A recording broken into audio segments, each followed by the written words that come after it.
Следующий спикер, очень ожидаемый спикер, но пока технически он к нам не подключился, хотя мы уже тестировали много раз. И поэтому мы дадим ему время на подключение, а пока, наверное, включим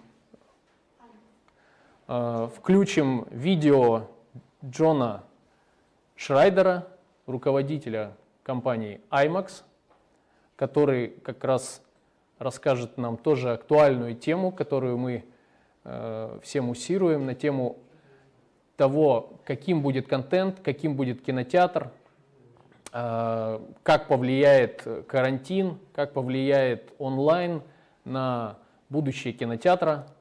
Очень интересно, очень интересный ролик. Давайте посмотрим.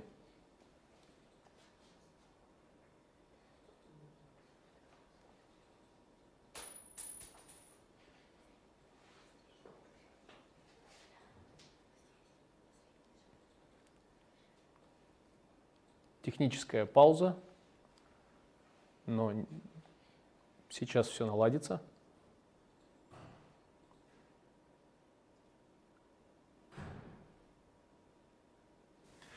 Good afternoon, ladies and gentlemen. My name is John Schreiner, and I'm Senior Vice President of Theater Development at IMAX Corporation, responsible for markets as diverse as Russia, the Middle East, and South Asia.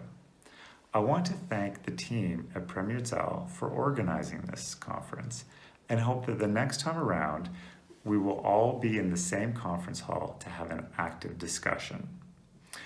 On a daily basis, I speak with CEOs in this wide territory and get an interesting perspective on how they are feeling about our industry. And if I was to summarize their feelings in the midst of this crisis, I would say that all of them feel they are in the midst of a battle for their survival. But they are all optimistic that they will emerge in some way, shape, or form. When I was asked to speak at this conference, I started to think of many of the questions that I was asked from people both inside and outside the exhibition industry. For example, one of the first questions I get asked is whether or not cinema is dead, and that now all movies going forward are going to be produced purely for the streaming environment. Obviously, there have been some very high-profile movies from Hollywood that have gone straight to video on demand, such as Trolls, as well as a locally produced movie, Sputnik. I believe that the simple answer to the question is no, but it helps to understand the complex economics of film production and distribution of blockbuster movies as to why I believe this is the case. Currently, there are about 5 to 6 revenue points in movie making, and they all have an impact on the value of downstream revenues. But most importantly, the current theatrical performance has the key impact on what happens later.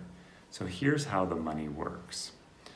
Let's take a movie that grossed $1 billion US, to use a round figure.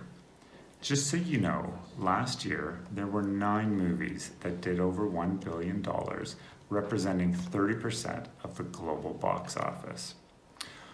Once you subtract 55% of the box office share and the marketing expenses, which exceed about $100 million on these large movies, the studios are left with about $440 million from the theatrical release. The next step is home entertainment, where one would be able to earn higher revenues based off the success of the theatrical release. So, for a $1 billion US earning movie, the amount earned at this phase would be approximately $175 million. So when you subtract about $40 million in marketing from this phase, the studio would earn $135 million. The phase after this is television sales, which would generate an additional $150 million in revenue for the studio. When you total all these revenues up, less their marketing portions, it equates to about $725 million. And then, after you subtract additional costs of production, etc., the studio is left with $375 million in profit, which obviously is difficult to recoup if you do not have a big theatrical release. The question then arises, now that the consumers have had the habit of staying home and watching blockbusters, is will they not have the habit of buying big movies at home when they are released? I think the answer to that question is also driven by the numbers. For example, the biggest pay-per-view box office was for a Floyd Mayweather boxing fight that took place in 2015 and earned $400 million from 4.4 million purchases at about $91. Would consumers be willing to pay $91 over the opening weekend for the next Fast and Furious if it was released online only? Likely not.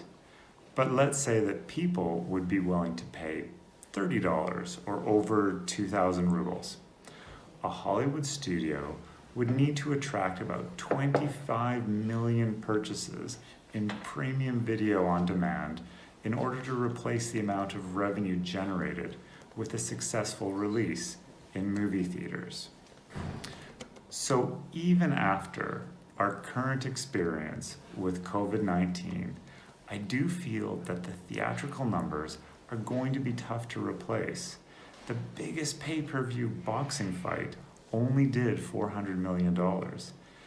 That being said, it was in the US and Canada only, and the price point of $90 makes it hard for many people to pay. We need to remember, though, that these big numbers were for a once-in-a-lifetime boxing event that you have to pay to watch at that moment, as it will be no value after it airs. I believe it is hard to ever view a movie in that way, and certainly not when movies are being released like that on a weekly or regular basis, and when consumers know that these same titles will be available at a cheaper price point, if not included free with a subscription in the future.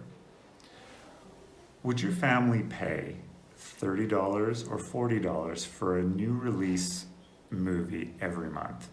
Even harder to imagine when you consider how many new movies are available at no extra cost on Netflix and Amazon Prime Video, not to mention a nearly infinite array of catalog movies across an ever-increasing array of SVOD and AVOD services.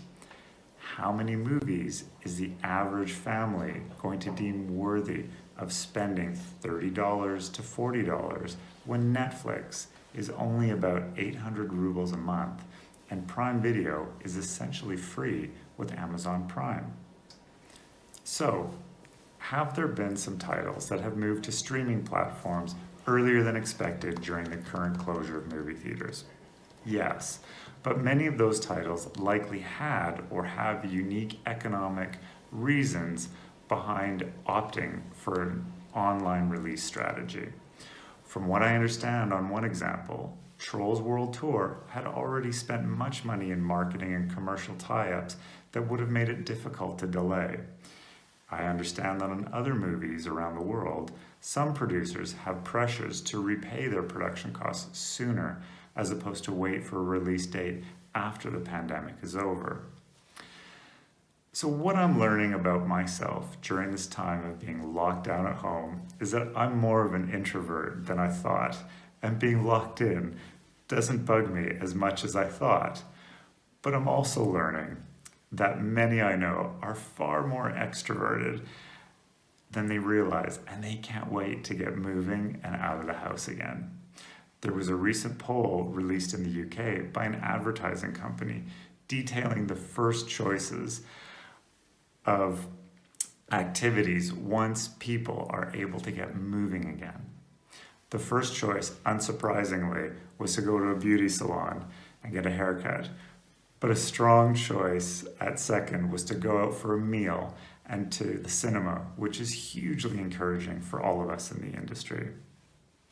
IMAX operates in 82 countries with around 1,700 theaters, all shut, save for maybe 20 theaters in parts of Korea and Japan. So while movie theaters are closed worldwide, I can only look to what my colleagues in China are telling me for optimism that cinemas will return to normal sooner rather than later. For example, restaurants and bars have opened up without many social distancing requirements, if any, and they are busier now than they were before the shutdown. Shopping malls opened there in March, and originally were taking people's temperatures at the start, and now operate without these requirements. This global situation is teaching us all what we love and why I'm optimistic that cinema and premium experiences like IMAX will be welcoming consumers back, are down to a few more examples from China.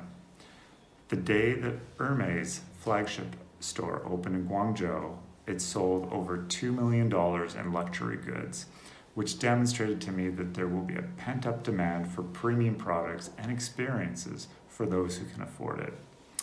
I've also been told now that my colleagues are back to work in China. Our theater design team are just as busy designing new IMAX theaters now as they were prior to the crisis hitting the market.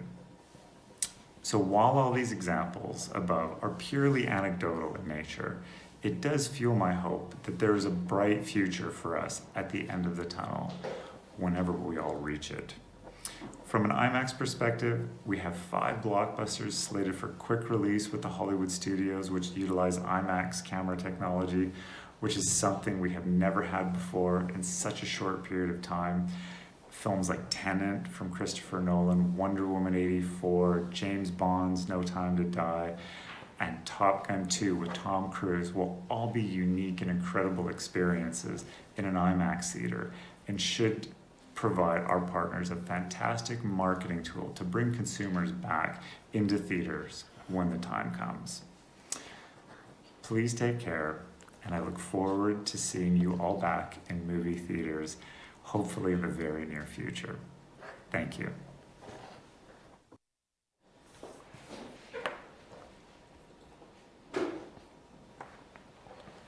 Спасибо Джону за интересный содержательный ролик, очень эмоциональный, очень воодушевляющий, я бы даже сказал. Сейчас у нас Джон на связи, и мы сможем задать пару вопросов, а потом еще Джон присоединится к нам на дискуссии. Hi, Джон. Hi. Добрый день. Добрый день. У нас есть Карина, она сможет перевести пару вопросов, которые мы зададим. И для начала мы обозначим такой вопрос, как считает Джон, вернутся ли фильмы, которые уже перенесены на 2021 год с 2020, после того, как кинотеатры откроются, полноценно заработают в Америке, в Европе и по всему миру, вернут ли студии фильмы назад? Может ли такое произойти? Ну и, конечно же, речь в первую очередь про крупные блокбастеры. So, hello, it's nice to see. And the first question is the movies that were delayed to the 21st. Maybe the big studios will change it to the fall in this year, in the USA or in Europe. Thank you again for having this conference, and thank you for having me. I don't think any movies that have been delayed to 2021 will come into 2020, just because there's still so much work to do on these movies. There's so much post-production work. There's probably still more filming to do. So I think any movies that have already moved to next year are going to stay there. Я не думаю, что какие-то фильмы, которые были перенесены на 2021 год, будут показывать в 2020 этой осенью, потому что еще предстоит большая работа на постпродакшене, и еще много предстоит сделать.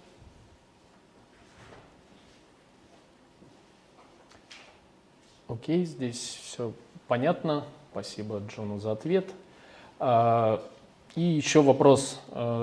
Что-то после открытия кинотеатров непосредственно в России, в мире готовит специальная именно компания IMAX по поводу возвращения зрителя в кино, какие-то специальные вещи, мероприятия?